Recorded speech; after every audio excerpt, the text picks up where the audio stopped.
It's so funny how just the experience leads Megs to founding Parasol Cooperative and eventually for the idea of Ruth to emerge.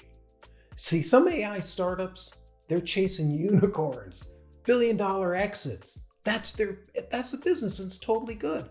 Others are B Corps, trying to make a benefit, public benefit. All good.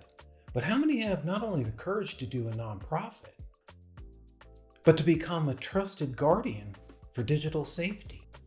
Now, this choice isn't easy.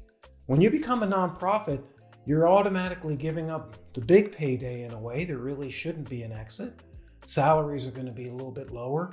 And trying to get people to work for you, they're going to have to really share that mission, that passion, which is why, as a startup, you want to build teams that have that. And even under such a challenge in choosing the nonprofit path, which is way more challenging than going the usual investor route, in the end, it's still a long plod and you have to be able to get through it. But the mission of a nonprofit is so closely aligned with its users.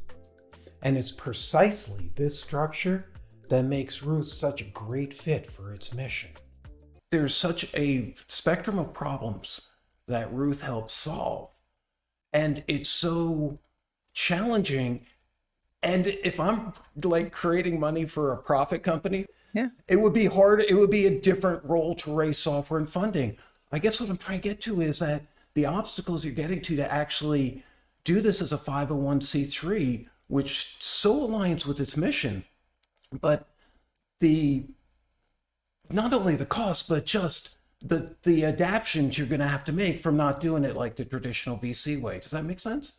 Yeah, it does. I think that's one of the challenges we always kind of encountered since we formed the organization, which is, we purposely took the step to not be a for-profit. One, because, from a VC standpoint, when I consulted with many of the VC friends that I had worked with in the past, their comment was, "This isn't a big enough market." And to me, to call something like this a market just makes me cringe, right?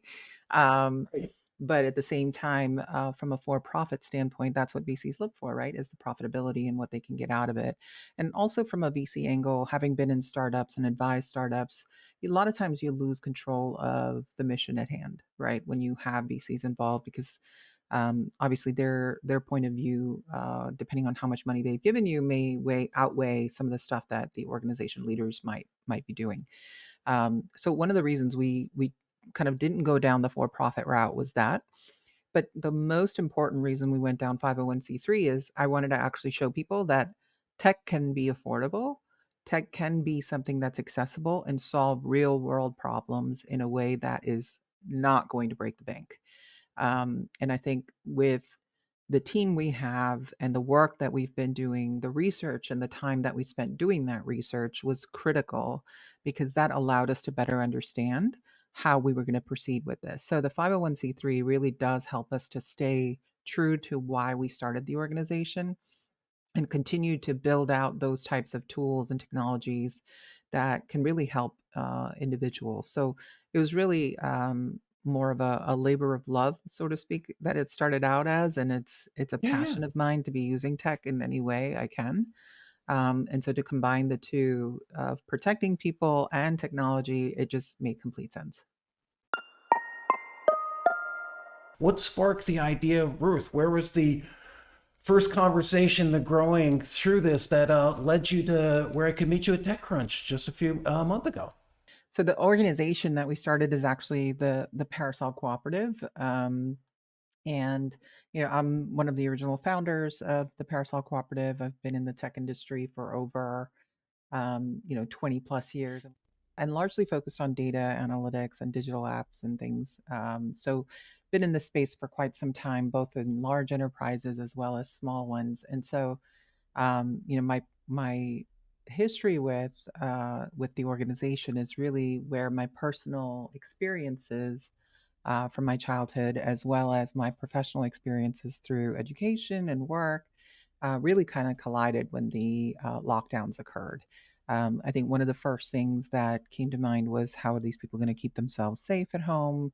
What are we going to do as far as giving them the right tools necessary? And overnight, a lot of these organizations that were used to sort of that in person dialogue were now forced almost to go to technologies, right?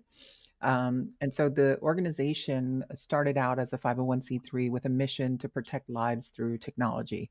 And what we do is we build technology to protect, and that's not just products, but also services and knowledge articles and other things from a thought leadership standpoint that can really serve the community to be, able to get the help that they need. Because nowadays with tech, there's so much happening, and I think it's important to make sure that we highlight that. I'm Sandy. I've actually have about 15 years of experience building programs, victim services programs for victims and survivors of human trafficking.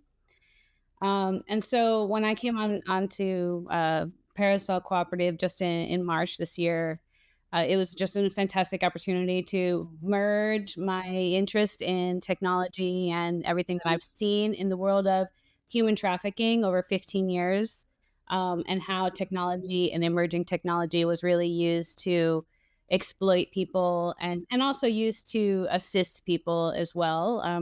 And just kind of watching that evolution got me really interested in working in the tech space.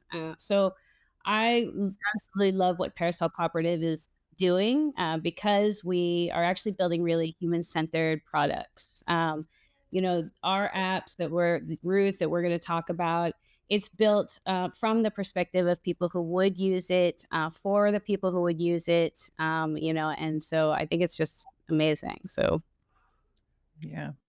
We like to say everything we do is survivor centered. So we always focus on how it's going to affect them, and that's kind of why Ruth became such a big sort of hit. We got to TechCrunch as a result of introducing Ruth to the team at TechCrunch, who then graciously actually donated the sponsorship to us as an organization. And it was just such a wonderful experience being there and seeing all this amazing innovation, but also talking about safety, right? Because it's important as part of the work we do within the AI space that we really do need to take those things into consideration going forward.